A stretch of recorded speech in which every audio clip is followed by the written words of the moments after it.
Hey there, my name is Megan and welcome back to my channel.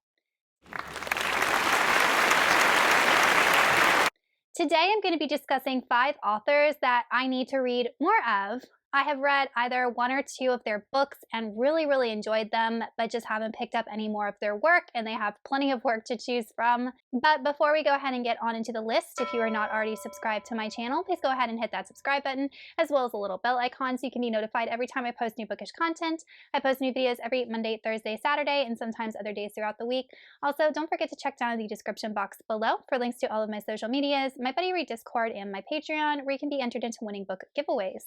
The first author is Sarah Beth Durst, and the book I've read of hers is Race the Sands. This is a standalone fantasy that I was lucky enough to receive an ARC of about 2 years ago, and I really enjoyed it. I thought it was a really interesting concept, a really interesting world.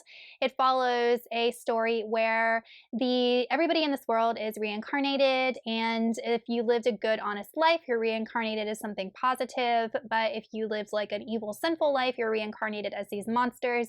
And in this world, they've actually started like racing these monsters and that's what this guy on the front here is. And our main character like trains riders to race these monsters, but then they get this monster. There's a name for them. They're not called monsters. I can't remember. But the trainer and rider get this monster and realize like there's something about it that's not right, and they start to like dig into the mystery of the whole reincarnation thing. And it was like such an interesting concept.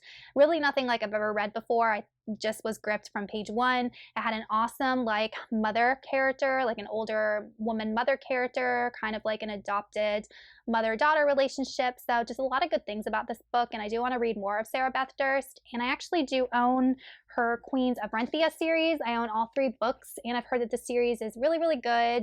I've heard that book 3 is a little bit weak, but like overall the series is really good, so I don't know why I haven't prioritized reading it.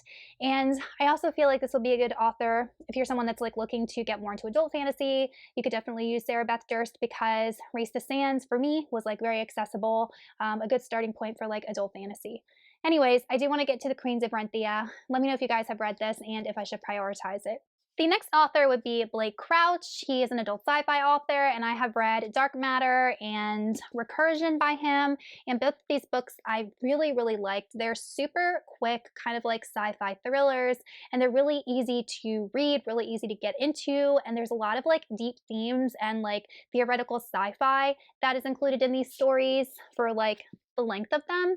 And Blake Crouch does have a series out called The Wayward Pines that I think was his first ever published series. These are standalones, by the way. And there's 3 books in the series, and I'm like, why have I not read that? Because I loved Recursion and I love Dark Matter. And I think Wayward Pines is more of like a mystery type, maybe with some sci-fi elements. I'm really not sure. You never ever hear about it. And also he has a book coming out this year. I can't remember the name of it, but I talked about it in like my most anticipated fantasy and sci-fi releases for 2022. So you know I'll be picking that up. But if you guys have read his Wayward Pine series, you have to let me know if it's worth it or if I should just skip it and go with his newer stuff, because I really did enjoy these 2 books. And next we have Margaret Atwood, and Margaret Atwood is such like a celebrated author, and I've only read The Handmaid's Tale by her and The Testaments by her. And I picked up The Testaments from the library when it first came out. I think I was the first person to get the book. I was like, had a hold on it when I found out it was coming. And I really liked it. And I know a lot of people did not like it at all. I was on the opposite spectrum. I really liked it to the point where I went out and bought my own copy.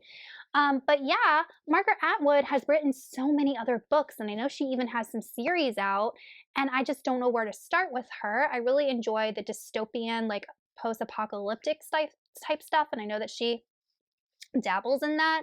So if you guys can kind of guide me where to go with Margaret Atwood, what you think I would like, or what her second best series is to The Handmaid's Tale, or maybe something that's similar, like dystopian, I would really like to read more of her work. And then we have some thriller authors. We have Lucy Foley, and Lucy Foley was on my favorite new to me authors lists of 2021, and I read the guest list and really enjoyed it, and for a couple reasons. Number 1, the setting was awesome. It was on this secluded island off of the coast of Ireland, and the way she just develops that atmosphere and that just like whole idea of being isolated on this island, and if something bad happens, no one can come to help you. And in this book, we are following like people at a wedding, and the groom gets murdered, and we have to kind of figure out like who murdered him, and it's someone at the wedding, and we start to learn all of the backstories of these people. And I'll tell you right now, every single one of these people are carrying a secret. They all suck. They're all capable of murder. They all have a reason to murder the main character, but like who actually went through with it, and the way that she like revealed the person that was the murderer and the reason why was just something that like I did not see coming and was not expecting. So the twist was really well done. So I know that Lucy Foley came out with a new book called The Paris Apartment recently, and it is one that I want to read. So she is an author that I definitely want to get to more of her work. And then we have Riley Sager. So I read 2 books by Riley Sager. I read Home Before Dark and Lock Every Door, and I loved both of those books. I think both of those books I read within like 24 to 48 hours. I know Lock Every Door I could not put down. I read the majority of it, went to bed, woke up the next morning and finished it. And his ideas are just so creepy, and he like slowly gives little tidbits to the mystery, just enough to keep me engaged. Lock Every Door, like I was a little bit bored at points, but then he would like throw in like a clue and I would be like, oh no, I gotta keep reading. And just like his ideas are just so bizarre. Like it would start off with this like thriller and you wouldn't really know where it was going. You would think you would know where it was going, but then the reveal would happen and the ending would happen and you were like, I was not expecting that. And yeah, he knows how to write creepy stuff. Like Lock Every Door is this high society like apartment building that like people go missing in and like nobody wants to talk about it even though everybody knows there's something weird going on. And then Home Before Dark has like haunted house elements. So he's a creepy writer. And there's a couple of his books that have been on my list. Survive the Night just came out, Final Girls. There's a couple of his that I want to read. So if you guys are fans of Riley Sager and can recommend one of his other books to me, drop it in the comments, but definitely want to get to more of his stuff, and they're super quick to read. All right, you guys, so those are 5 authors that I just need to read more of. I really enjoyed the books that I've read by them. I don't know what's taking me so long to get to some of their other works, but let me know in the comments which of these authors I should prioritize or any recommendations for some of their books or maybe some authors that you need to read more of, and I will see y'all in another video soon. Goodbye.